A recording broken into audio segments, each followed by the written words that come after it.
Bueno, eso es parte de la entrevista que hicimos para este primer capítulo del podcast de revisión de la encíclica. La vamos a revisar entera ahí con Enrique Correa hoy a las 11:30 de la noche y va a estar disponible también a través de nuestro sitio en el podcast, así que es un imperdible que vamos a llevar semana a semana. Y en la edición de Hoy es Noticia vamos a comenzar con análisis porque hoy día se cumplen exactamente 3 meses desde que asumiera el gobierno del presidente José Antonio Kast. Hay muchísimos temas para conversar, para analizar y tenemos una invitada de lujo en esta jornada, la exministra, también ex precandidata a la presidencia, Carolina Toá. Carolina, muchísimas gracias por estar con nosotros. Bienvenida a CNN Chile. Gracias por la invitación. Bueno, tenemos muchísimo que conversar, Carolina, y vamos a partir por un tema que no estaba previamente en agenda, que salió el día de ayer, en el que usted fue protagonista en la discusión de esta ley, que es la ley Naín Retamal, y en la que el Partido Comunista ha propuesto modificarla y derogar algunos artículos, entre ellos el artículo que consagra la legítima defensa, la defensa privilegiada para carabineros y para gendarmes. ¿Qué le parece esta idea de modificarla y que se presente en estos momentos? A ver, esa ley, ese proyecto, digamos, tuvo una discusión súper conflictiva, en que se exacerbaron mucho las posiciones y el resultado es que quedó un proyecto que hasta el día de hoy causa tensiones. Yo creo que eso se pudo haber evitado, Matilde, porque se provocó un clima que daba la oportunidad de avanzar en una legislación que le entregara más protección a las policías y que permitiera que cuando un policía actúa no sintiera que inmediatamente lo que le esperaba era un cuestionamiento de la justicia, que era lo que estaba pasando, había pasado en varias oportunidades. Lamentablemente, cuando se llegó a discutir este proyecto, que fue de la mano de un impulso también del gobierno, es verdad que la oposición lo propuso, pero el gobierno lo había puesto en su agenda. Sí. El gobierno creía que había que legislar en esta materia. Bueno. Entonces, en lugar de ocupar este clima favorable para encontrar un acuerdo, se buscó exacerbar las posiciones. Entonces, el proyecto que estaba planteado en el transcurso de la discusión, se le hicieron varias indicaciones que lo llevaban a niveles que eran realmente extremos. Por ejemplo, en algún minuto se propuso que los mandos no tuvieran responsabilidad por lo que hacían sus subordinados, y eso es súper grave, porque en el fondo quiere decir que cada uno se manda solo y que los mandos se pueden desentender de lo que hace la tropa de la que están a cargo. Bueno, esas cosas se corrigieron al final. De hecho, por eso en algún minuto yo dije, lo que se está tratando de hacer aquí es una ley de gatillo fácil, porque efectivamente lo que estaba viendo era algo así. Pero finalmente se llegó a un articulado que es bastante razonable. ¿Y usted quedó satisfecha con esa ley? O sea, yo no lo hubiera hecho exactamente como quedó, pero creo que quedó bastante aceptable, porque lo que se establece en la legítima defensa es un derecho que todos tenemos. Que una policía tenga legítima defensa no es nada especial. Lo que se establece es que en casos en que un policía actúa cuando hay una amenaza a la vida o a la integridad, va a haber una presunción legal de que lo hizo correctamente. ¿Eso qué quiere decir? Que en principio se va a pensar que actuó profesionalmente, salvo que aparezca algún elemento que pruebe lo contrario. O sea, siempre se va a poder probar si actuó mal que lo hizo. Ya. Pero a priori partimos de decir, démosle el beneficio de la duda. Ya, entonces eso es lo que se quiere derogar. ¿Qué le parece que la discusión se haya propuesto precisamente en este momento por el Partido Comunista? Bueno, a ver, ustedes saben lo que yo pienso. Yo no creo que la forma en que se ha tratado de poner por parte de ciertos grupos del oficialismo anterior, lo que pasó en la ley Naín Retamal es una mirada que también está sesgada. Como que no logramos salir de ese sesgo, ¿no? La derecha tuvo un sesgo, desde la izquierda a veces hay un sesgo, y creo que hay que tratar de entregarle una señal distinta a las policías, porque las policías son funcionarios que mandata el Estado, mandata el sistema político para protegernos. Entonces, si los policías miran al sistema político y lo que ven es una pelotera, una pelea de si sí, si no, de cuánto, no logramos dar esa señal, que es una señal de apoyo y también de control. Y desde el punto de vista político, Carolina, el Partido Comunista propone la derogación de esta ley, dice que hay que revisarse.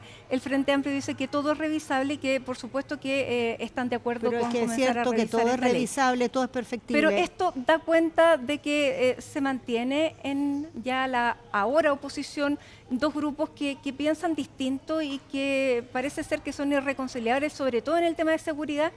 Yo creo que en este tema hay diferencias, efectivamente, pero yo creo que eso no es algo para espantarse, que haya diferencias no es nada del otro mundo. Pero creo que este momento en el que estamos, en instalación del gobierno del presidente Kast, que está poniendo en agenda temas súper complicados para el país, donde se está poniendo en riesgo el sustento de las políticas públicas, se está poniendo en riesgo la posibilidad de volver a estabilizar las finanzas públicas porque se van a reducir los ingresos y se van a reducir de una forma poco equitativa además, de una forma en que el beneficio, digamos, inmediatamente va a ser para las personas más acomodadas y el costo va a ser para las personas de menos recursos, las clases medias, que son las que más ocupan los servicios del Estado. Creo que poner este tema en este momento, además de que la perspectiva puedo tener diferencias con ella, creo que no es oportuno, creo que no es una buena, digamos, entrada para este momento para la oposición. Ya, no es una buena estrategia de alguna manera. No es un momento oportuno. Creo que hoy día lo que nos tenemos que concentrar es que ante el plan que el gobierno está poniendo, especialmente en materia económica, la oposición sea capaz de decir nosotros tenemos esta otra propuesta y ser propositivos, proactivos en también decir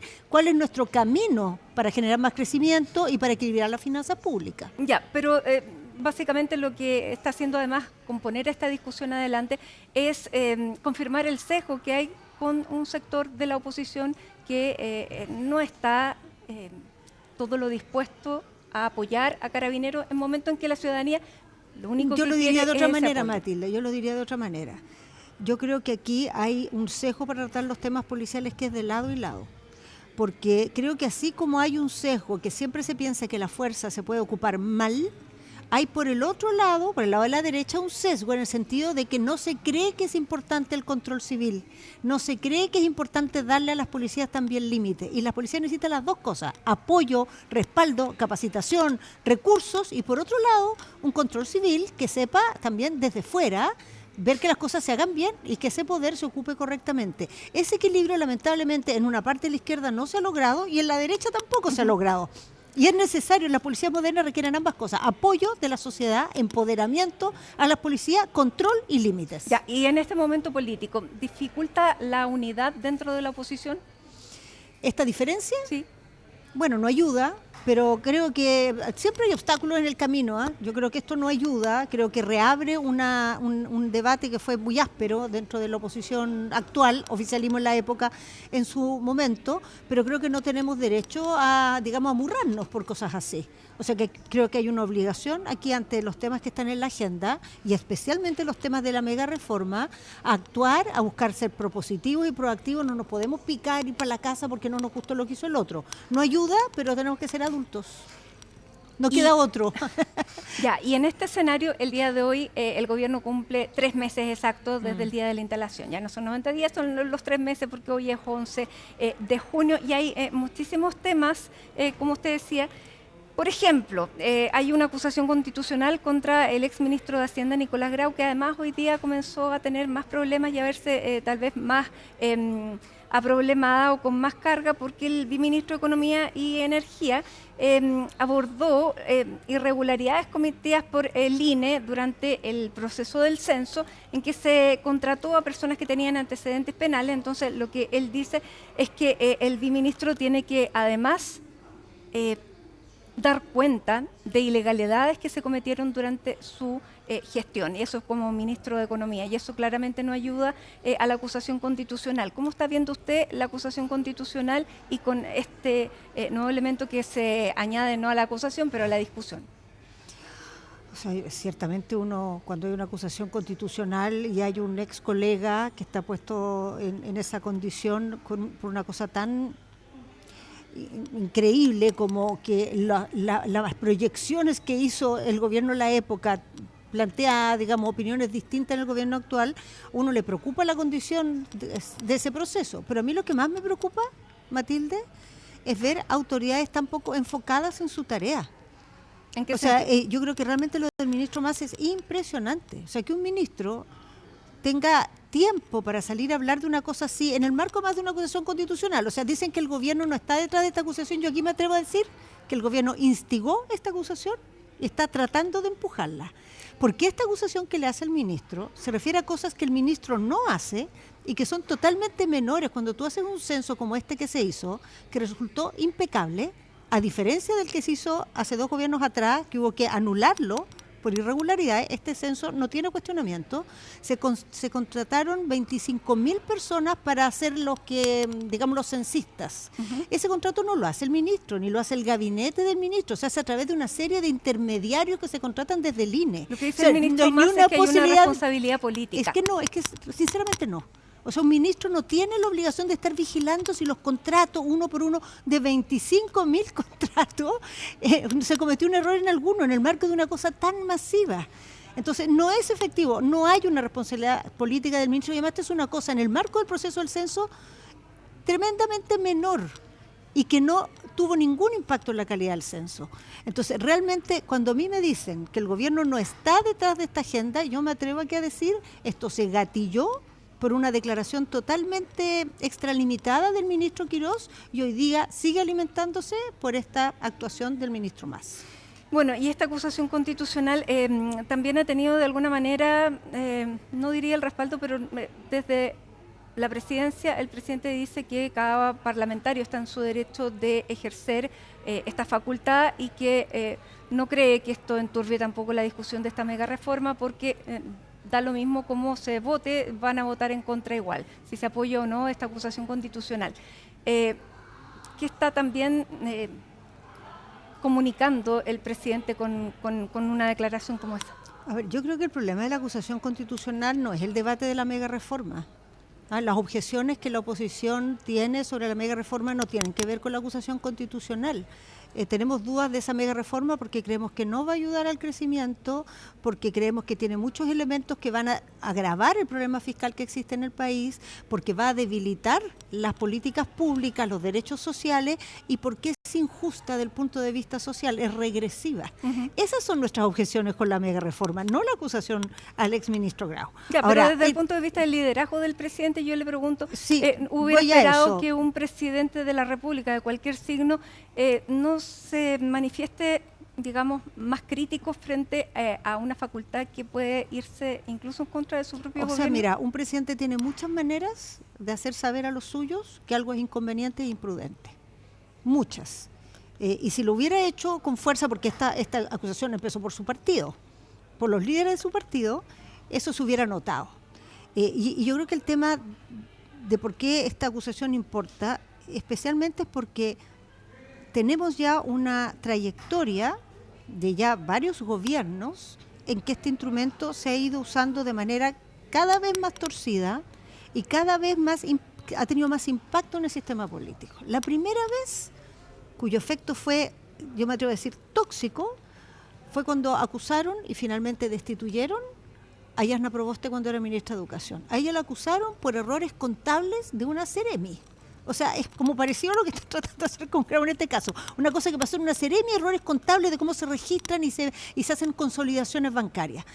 De ahí en adelante después vino una pasada de cuenta con el ministro Harald Beyer, que era una persona que sinceramente la acusaron, mi sector, por algo que venía pasando hacía mucho tiempo. Bueno, al ministro que no Figueroa empezó con por querer volver a clase. Pero recordemos, al ministro Harald Beyer lo acusaron porque no se había resuelto el tema del lucro de las universidades privadas. Y eso es verdad, pero venía pasando hacía mucho rato. Al ministro Figueroa lo acusaron por tratar de volver a clase. A mí ya ni me acuerdo por qué me acusaron. A mí me acusaron y ya ni me acuerdo por qué me acusaron. Entonces, esto tiene un daño enorme. Enorme en el país, en el sistema político, en la confianza ciudadana, en el generar un clima tóxico de confrontación, de no diálogo, y eso lamentablemente yo creo que no solo en su actuación frente a la acusación constitucional, sino en muchos otros hechos, este gobierno no parece quererlo corregir, más bien lo está alimentando. Ya, y eso es grave. O sea, eso es grave, es muy malo para el país. Mira, miremos la encuesta de ayer, la encuesta CEP, que yo creo que es la encuesta más amplia, más representativa que tenemos. Sí. Lo que más la gente quiere es que se hagan acuerdos, y las mayores dudas que tiene el gobierno actual es si quiere construir acuerdos. Ya, pero entonces, el gobierno, sería bueno escuchar un poquito todo, porque gobierno, ahora en este caso es el grupo del oficialismo, otra vez está por mi lado. Escuchemos todos esa señal. Pero lo que ha instalado el gobierno es que toda la estrechez fiscal que tenemos es responsabilidad del gobierno anterior. Por lo tanto, lo que se está pasando aquí también es una cuenta por esa responsabilidad, entre comillas, en lo que ellos califican con el mal manejo económico, por el mal manejo económico, y que en el uso de sus facultades tienen derecho a hacer esta acusación que ya todos reconocen es política. Sí, mira, un gobierno tiene derecho a tener una opinión crítica al gobierno anterior, ¿no? Y tener una opinión distinta de cómo hubiera hecho las y estos cosas. son los parlamentarios que buscan responder a la ciudadanía, claro, que está enojada con la situación económica de la que están responsabilizando al gobierno anterior. Sí, pero creo que toda esa línea que se trata de construir, aunque un gobierno tiene derecho a tener una opinión crítica al gobierno anterior, peca de dos grandes errores. Una, que en la actualidad ese sector político en Chile gobierna y su energía debiera concentrarla en hacer buen gobierno y trabajar en el país que le tocó gobernar, no en el que hubiera querido, porque el presidente Boric tampoco gobernó en el país que él hubiera dibujado. Le tocó entrar al gobierno con un déficit que no era de 3,6, era de 20%. Y nadie se puso a llorar sobre la leche derramada, sino a trabajar para resolver las cosas. Es una primera cosa. O sea, un gobierno, una vez que ya no es oposición, le corresponde un cambio de rol, un cambio de actitud, porque está a cargo. Pero además, en la teoría que hay detrás, hay una serie de afirmaciones que no tienen fundamento, que tienen una carga política sin fundamento. Porque el problema de déficit fiscal en Chile lleva mucho tiempo. No empezó en el gobierno anterior. Se han hecho distintos esfuerzos y no se ha logrado cerrar esa brecha. O sea, el Estado de Chile tiene una carga de responsabilidades que no alcanza a financiar con los recursos que tiene. Ese problema es real y ese problema hay que enfrentarlo, pero no lo vamos a enfrentar en esta cosa de echarse culpas mutuamente, porque ya, le echa culpa al anterior, también el anterior pudo haber dicho, no, es que el anterior fue irresponsable con las platas de la pandemia. En lugar de eso hay que buscar soluciones. Y creo que en segundo lugar, el otro problema que tiene esa mirada que tiene, digamos, que plantea la derecha, es que no se hace cargo de que la mayor dificultad que estamos teniendo y por qué las finanzas públicas no cierran, no es porque el gobierno anterior haya gastado más de la cuenta o porque no haya hecho bien los cálculos. Dejaron la caja en cero. Claro, todo ese discurso que eso yo creo que ya los técnicos lo descalificaron bastante. Queda con ese discurso de que no hay plata porque el gobierno anterior dejó la caja en cero. Mira, yo no sé si la gente queda con ese discurso. La gente con el discurso que queda es que los políticos se dedican a pelear todo el rato en lugar de concentrarse en buscar soluciones. Se dedican a echarse la culpa de una cosa y otra, y yo personalmente no creo en esa política. Creo que es nefasta para Chile y creo que el gobierno que está recién asumiendo tiene la oportunidad de hacer las cosas de otra manera, pero parece querer insistir en esa línea y profundizar en esa línea. En el plano económico, por ejemplo, ya el ministro Quiroz ha tenido que reconocer que no va a llegar al 4% de crecimiento que él había estimado en el mes de marzo. Incluso él antes había dicho que podía llegar a 2 dígitos de crecimiento. También que va a tener que probablemente no va a poder tener en cero el déficit fiscal, que va a llegar a un 1,5, pero todo eso responsabiliza que no se va a poder hacer por el mal estado en que dejó el gobierno del presidente Boric del país. Bueno, pero es que es lo mismo, pues. O sea, si los gobiernos no pueden excusarse, digamos, en que reciben una cierta realidad para no asumir su tarea. Si el ministro Quiroz asume una necesidad de resolver una estrechez fiscal que hay, unas cuentas fiscales que están muy tensionadas, lo que no puede hacer es reducir los ingresos fiscales. O sea, cuando a ti te falta plata, o acotas los gastos, o aumentan los ingresos, pero en ningún caso reducir los ingresos te va a ayudar. Y la estrategia del ministro Quiroz, dado que tenemos déficit, es bajar los ingresos. Entonces, si le va a echar la culpa al gobierno anterior de que él decidió bajar los ingresos, era obvio que esto iba a pasar, obvio, porque tiene una estrechez. De hecho, llevamos 4 gobiernos con estrechez, 3 o 4 gobiernos con estrechez, y él baja los ingresos, obviamente no cierra y no va a cerrar de esa manera el problema. Bueno, y él dice que tiene que recortar gastos y que esa es la manera de poder llegar a cero con el déficit fiscal, con el que tampoco se puede subir. Pero eso es razonable, si uno puede querer recortar gastos cuando tiene una estrechez. El problema es que no puede decirle a los chilenos voy a recortar gastos y va a ser indoloro. Voy a recortar gastos y no voy a tocar ningún beneficio social, porque ya los está tocando. Entonces, cuando uno piensa que lo que hace el Estado no tiene valor, cuando uno cree que lo que hace el Estado es simplemente alimentar una serie de personas que son parásitos, operadores políticos, da lo mismo cortar. Pero la verdad es que una vez que empiezas a cortar, te empiezas a dar cuenta que cuando cortas afectas la seguridad, afectas la salud, porque no hay tanto margen como ellos dicen. Siempre hay algún margen, siempre hay lugares donde hay ineficiencia, siempre hay lugares donde pueden mejorar. Pero la idea de que ahí está la solución no es así. De hecho, en el gobierno pasado, o sea, llevamos mucho rato con recortes, porque si tú te fijas, cuando fue todo el periodo de la pandemia, que hubo que gastar mucho para la salud, al mismo tiempo se recortó mucho. Por ejemplo, horas extras, se recortaron montones, contratos imprescindibles, como los programas no funcionaban, muchas cosas ya no se siguieron haciendo. Y después, cuando vino el gobierno del presidente Boric, no se volvieron a hacer. Se mantuvo esa estrechez y después se mantuvo durante los años siguientes un ritmo de evolución del gasto fiscal que es el de menos expansión de los últimos 4 gobiernos. Entonces, no es verdad que en Chile se han expandido los gastos de manera desmesurada. Eso es un diagnóstico errado, y si se insiste en un diagnóstico errado, se va a aplicar una solución errada. Entonces, Carolina, mejor afinemos el diagnóstico y tomemos soluciones realistas, que no sea la meta en la mañana pegarle al gobierno anterior, sino resolver el problema. Ya, una de las maneras que han buscado para resolver el problema es cobrar lo adeudado, y desde esa perspectiva se está cobrando el CAE. Se inició ya un proceso, más de 30.000 personas han repactado sus deudas. Sin embargo, 1.500 personas vieron vaciadas sus cuentas. Hay también una señal política de que en este gobierno no se va a dejar pasar, de que se va a aplicar una mano distinta a las anteriores y que se va a hacer cumplir el pago de las deudas, la ley, el orden, etcétera, etcétera. A ver, yo creo que cobrarle a las personas que pueden pagar es algo, yo no tengo problema con eso. Las personas que pueden pagar, que tuvieron un beneficio en el cual si no pagan, el Estado se tiene que hacer cargo, y por lo tanto todos aquellos que reciben beneficios del Estado se ven afectados por eso, porque van los recursos para pagar esa deuda. A mí, que se le cobre a las personas que pueden pagar, no tengo problema con eso, ninguno. El problema es que la comunicación aquí ha sido muy errática. Se dijo que se iba a perseguir a las personas que ganaban más de 5 millones de pesos. Después se dijo que no, en realidad mejor las que ganaban más de 3,5 millones de pesos. Y hemos sabido que les han retirado su sueldo completo, no una parte, no un pedacito, entero, a personas que ganan menos de 2 millones de pesos. Entonces, la comunicación ha sido muy confusa.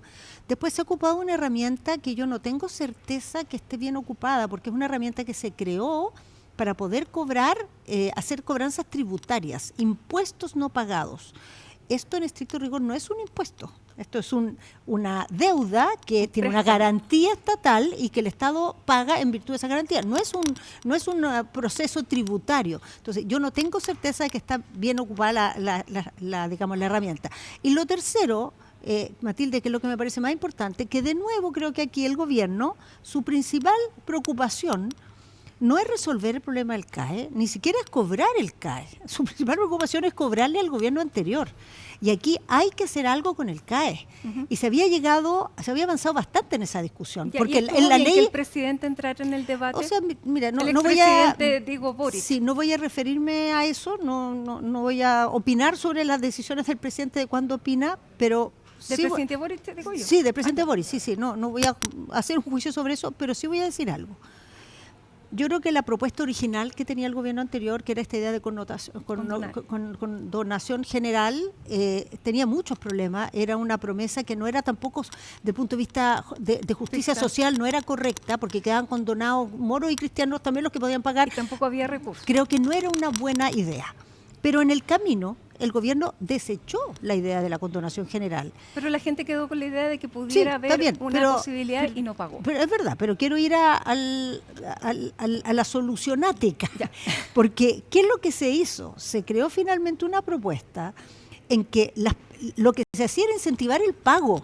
No ir para que la gente se descorriera de pagar, era incentivar el pago y condonar en aquellos casos muy específicos en que realmente hay una inviabilidad de que esa persona pueda pagar, porque muchas veces estas carreras no están dando el rédito que se esperaba o se abandonó en el camino los estudios, hay distintos casos. El ministro Quiroz dijo que era mejor buscar carreras que dieran rédito.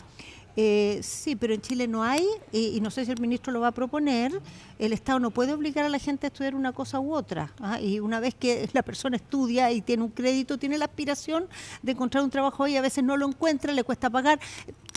Mira, ni siquiera nunca he sido, ni ahora ni antes, de la idea de la condonación general en esta materia. Sí, de un sistema más inteligente para que aquellos casos en que no es viable la cobranza, digamos, tomemos nota de ello, y que en los otros casos incentivemos el pago. Ajá. Y eso es algo que se podría hacer para resolver este problema, porque con esta medida que se está tomando ahora, tampoco se va a resolver. Ya, hablemos de inteligencia, porque en esta semana tampoco se pudo avanzar en esta reforma que crea el subsistema de inteligencia económica y que le permitía, de acuerdo a lo que estaba planteado, a la UAF iniciar investigaciones en cuentas corrientes sin necesidad de pedir autorizaciones judiciales, porque son investigaciones que se hacen para detectar problemas y no a propósito de una investigación. ¿Fue poco inteligente no aprobarlo? No, yo ni siquiera ocuparía la palabra poco inteligente. Yo creo que aquí hay unas prioridades que no están claras.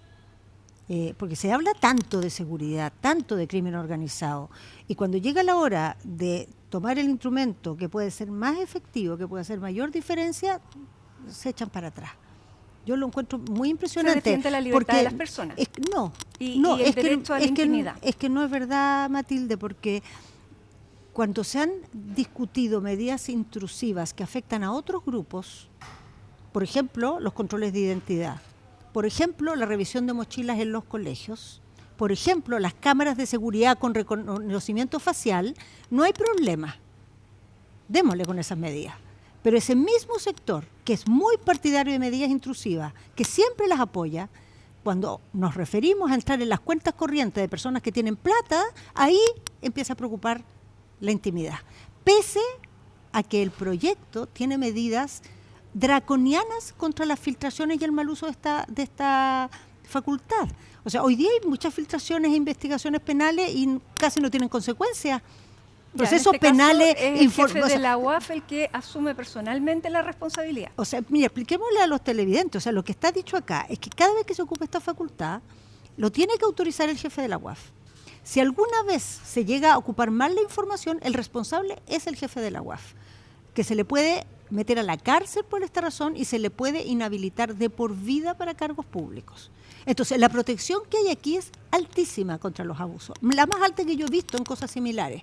Entonces, yo creo que hay que exigirle a los actores que tanto hablaron de seguridad y que tan poco han podido mostrar estar como en proporción a esa promesa, un mínimo de coherencia en este tema, un mínimo de coherencia para que demos realmente instrumentos para perseguir la plata. Si el crimen organizado es plata, es negocio. Durante esta semana la operación Tokio, que revela un mínimo, digamos, una mínima ala de todo lo que significa el Tren de Aragua. Aquí mismo sentado el fiscal Barros habló de que esto no está ni por lejos con darle un golpe definitivo al Tren de Aragua, porque tiene múltiples ramificaciones que es muy difícil con las herramientas que tiene poder seguir una investigación de este tipo, porque hay que buscar los mecanismos de cómo se saca el dinero, hay muchas cosas, pero parece que eso no se entiende.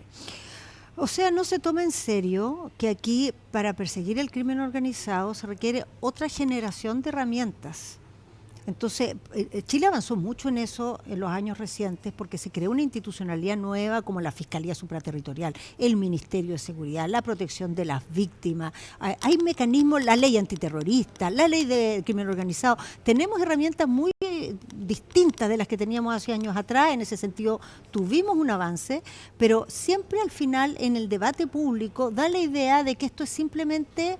es como si fuera la delincuencia antigua, ¿no? Es como simplemente un tema de subir penas y... No, aquí se requiere inteligencia, complejidad, sofisticación. ¿Usted cree que el ministro de Seguridad puede llegar a entender lo que...? Yo lo espero de todo corazón y la verdad es que... se ha manifestado en favor de la privacidad de las personas. Sí, pero es que la privacidad de las personas es muy importante, por eso los mecanismos de inteligencia tienen que tener controles.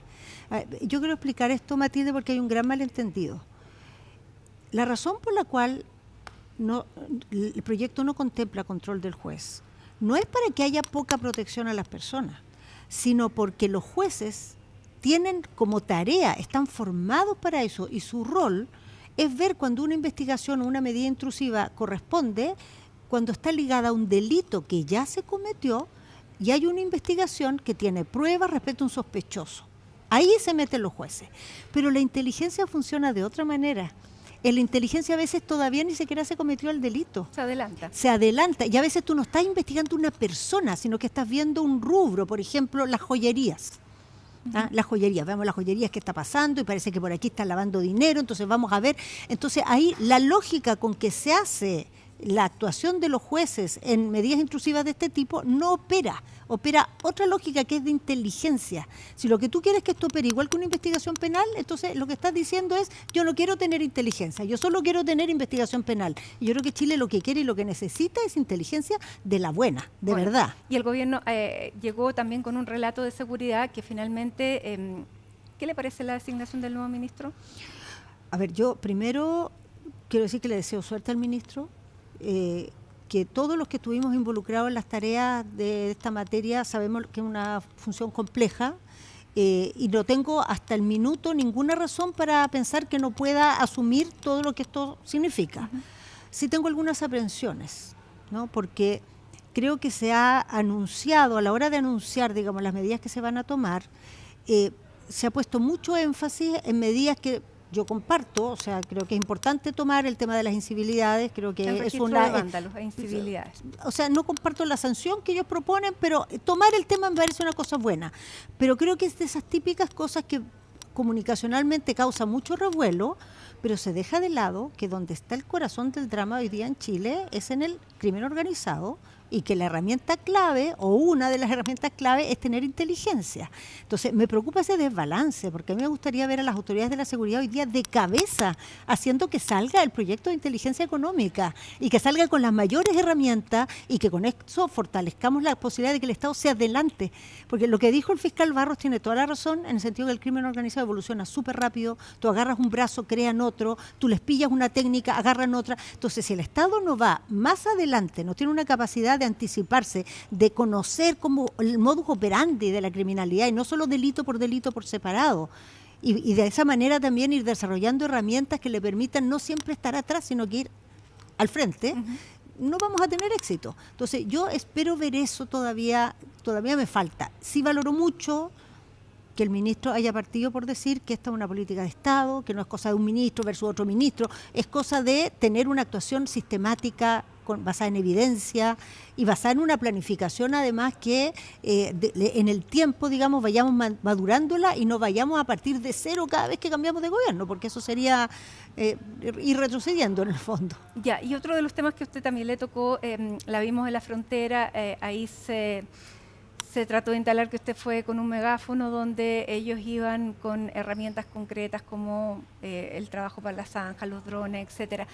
¿Cómo se está trabajando con el tema de la migración y qué le parece esta idea legislativa que busca retener a las personas por hasta 180 días para poder realizar las expulsiones? Bueno, dado que lo mencionas, Matilde, no puedo dejarlo pasar. A mí me impresiona mucho que un sector político que le importa en teoría la frontera, que habla tanto de la migración, cada vez que se refiere a lo que se hizo en el gobierno anterior, hablen de un megáfono que nunca existió. Hablen de que la política del gobierno anterior fue poner megáfonos y eso es mentira. Y ellos saben que es mentira. Nunca el gobierno puso megáfono, nunca esa fue la estrategia. El gobierno lo que puso fue al ejército, que antes no tenía posibilidad de estar en la frontera, por una reforma constitucional que nosotros aprobamos. Lo que el gobierno anterior puso fueron puestos de observación fronteriza de última generación, que antes no había. Antes se observaba la frontera en unas mallas Rachel paradas con palo. Ahora hay unas bases con conexión satelital, que tienen calefacción, que tienen condiciones. El alcalde de la zona dice que ya prácticamente no se den ingresos ilegales. Pero que mira, es que si en los 4 años de la administración anterior, los ingresos irregulares se bajaron un 54%. Entonces, el gobierno actual, si lo hace impecable, va a bajar el 46% restante. Ya, y las 43.000 expulsiones pendientes que dice el subsecretario Pavés que es verdad, es verdad, porque ¿qué es lo que pasa? Que las capacidades y le va a pasar también al actual gobierno, las capacidades de expulsar, cuando tú tienes que la mayoría de las expulsiones son de personas de nacionalidad venezolana y Venezuela primero no colaboraba y después de frente cerró las relaciones, claro que no logra, se cambiaron 3 veces las leyes para agilizar los procesos de expulsión, pero siempre cuidando de no caer en medidas que signifiquen vulnerar derechos de las personas, porque esto que estamos viendo ahora, que quieren dejar retenidas en no sabemos dónde a personas por 6 meses o hasta 18 meses, porque se puede renovar 2 veces, o sea, es meternos en algo muy peligroso.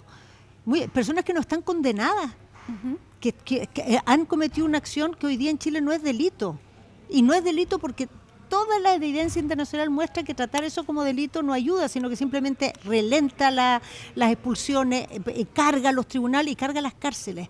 Entonces creo que es un mal enfoque. El tema del megáfono, déjame terminar de decirte, nunca existió el megáfono. El megáfono era una cosa que una empresa que instaló unos puestos de observación fronteriza promovía, hizo una demostración frente a la prensa. La empresa. ¿Y a usted le pasaron un megáfono en algún momento? No, nunca tuve ningún megáfono. Ya. No, yo nunca tuve ningún megáfono. No, esto fue una cosa que hizo la empresa, una demostración que ellos hicieron. No fue el gobierno nunca compró los megáfonos, ni los promovió, nada, es un invento. Pero lo que encuentro triste, Matilde, es que el presidente lo sabe y lo ocupó una y otra vez en sus foros, basado en una información que él sabe que es torcida, que está generando un malentendido en la ciudadanía, en un tema importante. Entonces yo invito a que hablemos de otra manera de los temas importantes. Bueno, falta la verdad, el presidente. O sea, eso que él contó no es verdad. El gobierno no promovió megáfono. No promovió megáfono, y él sabía que no era así. ¿Por qué lo hizo? Pregunta para él. Ya. Se ha desistido de este artículo que se iba a modificar para que se pudiera tomar en los centros de salud y en los colegios los datos de personas que tenían, que eran migrantes, que tenían órdenes de expulsión. ¿Valora usted esa decisión finalmente? O sea, creo que era un horror que hay que evitar, pero quedan otros horrores por evitar. Porque hay un proyecto de ley que está en segundo trámite, que está apoyado desde el oficialismo y que el gobierno le puso suma urgencia, que lo que hace 2 cosas. Primero dice que va a haber una prioridad de los chilenos en la atención de salud y en la atención de todos los servicios sociales. Eso significa, por decirlo así, que en los consultorios va a haber 2 colas, la de chileno y la de no chileno. Y los no chilenos se atienden solo una vez que se termine de atender los chilenos. Es bien complejo eso, porque los servicios de salud atienden por prioridad, atienden por orden de llegada, atienden por algún elemento que no tenga que ver con la nacionalidad. Pero la segunda parte de esa norma tiene algo que es más complicado todavía, y es que dice que no se van a poder ocupar RUT provisorios para cobrar los per cápita de salud y aplicar la subvención educacional por parte de los municipios. Entonces, ¿qué significa eso? Que las personas irregulares que sean atendidas en los consultorios o en las escuelas, las escuelas y los consultorios no van a recibir el financiamiento del gobierno central. Se va a tener que hacer con su propia plata, por decirlo así. Hasta ahora lo que se ha buscado, como hay una obligación de atender, entonces lo que se ha buscado es, dado que las personas a veces están irregulares y no tienen RUT, entonces se crea un RUT especial para poder cobrar el per cápita y la subvención, y que esa escuela no se desfinancie porque le llegó un niño irregular. Bueno, ahora se va a desfinanciar, producto de esa ley. Bueno, que está apoyando el gobierno y que le puso urgencia al gobierno. Pero entonces, eso es de nuevo. Claro que se pueden argumentar. Es que ni siquiera, no es discriminatorio, porque los de la fila sí. No, los de la fila sí, pero es que en este caso el problema es que en el fondo, por un tema de recursos, vas a tirarle el costo al sistema escolar y al sistema de salud en lugar de que lo asuma el gobierno central.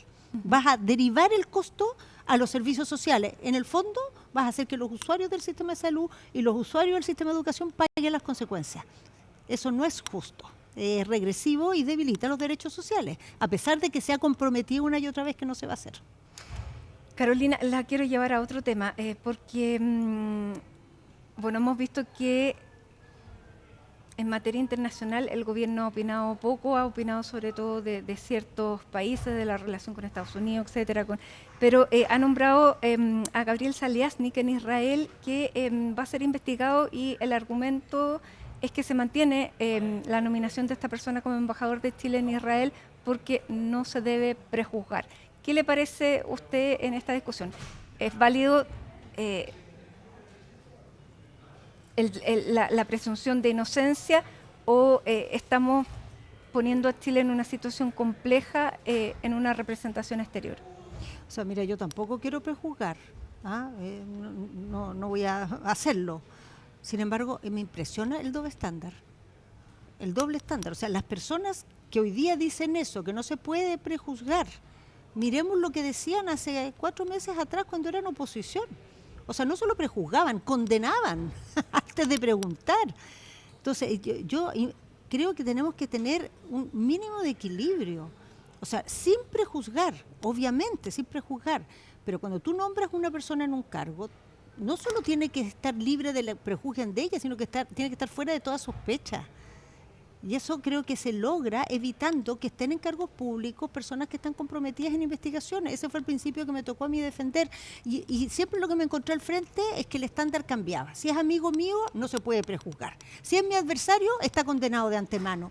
No, pues, si la justicia tiene que ser justa, tiene que ser igual para todos. Y hay que tratar de lograr que las personas cuando son nombradas en un cargo se puedan concentrar en el cargo y no tengan que estar expuestas a dar explicaciones o a investigaciones o a cosas que están alrededor que pueden desviar la atención y pueden entorpecer el desarrollo de su función. Perfecto. Carolina, la última pregunta, porque ya estamos, nos pasamos del tiempo, pero le quiero agradecer que haya venido hasta acá. La habíamos tratado de tener hartas veces, así que estamos contentos de tenerla. Y le quiero preguntar a usted, ¿desde qué rol está hoy día hablando y teniendo esta visibilidad pública? La vemos en entrevistas, la vemos como un panelista. ¿Y cuál es el rol hoy de Carolina Toá en una oposición que parece que todavía no se articula? Usted tiene un partido que no sé si eligió presidente, pero está reducido bastante. ¿Desde dónde está hablando hoy Carolina Toá? Hablo como una ciudadana que le importa el país y que tiene opinión y que cuando se la consultan, la da. Y también como una persona que sin estar hoy día en ningún rol formal, digamos, y sin tener la pretensión de estarlo, porque no es mi plan por el momento al menos, sí estoy buscando desde otros espacios generar, digamos, encuentros para reflexiones más profundas en la oposición. Porque al mismo tiempo que hay un gobierno y se toman decisiones a los cuales hay que dar frente y tener una opinión, yo creo que lo más importante hoy día en el mundo del progresismo es pensar hacia el futuro, un proyecto para el país, es renovar nuestras ideas, es aprender de las experiencias de los últimos años. Los últimos 3 gobiernos progresistas que hemos tenido no han logrado reelegirse.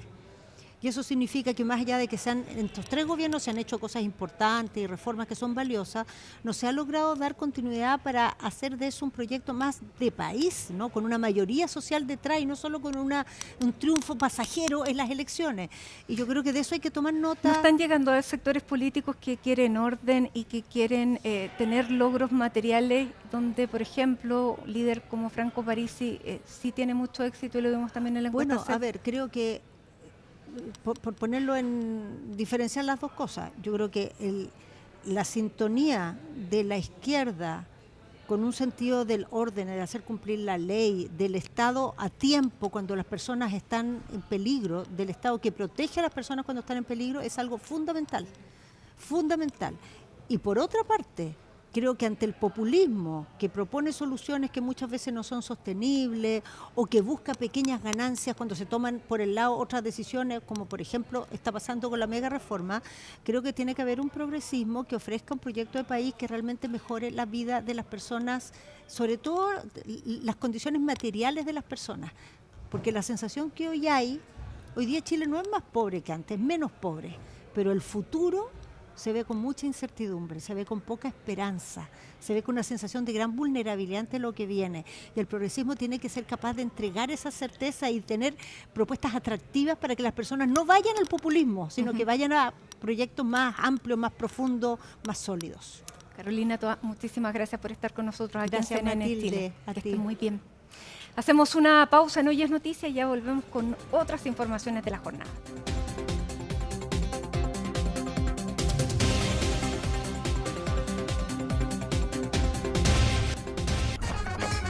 Comer mejor está en tus manos.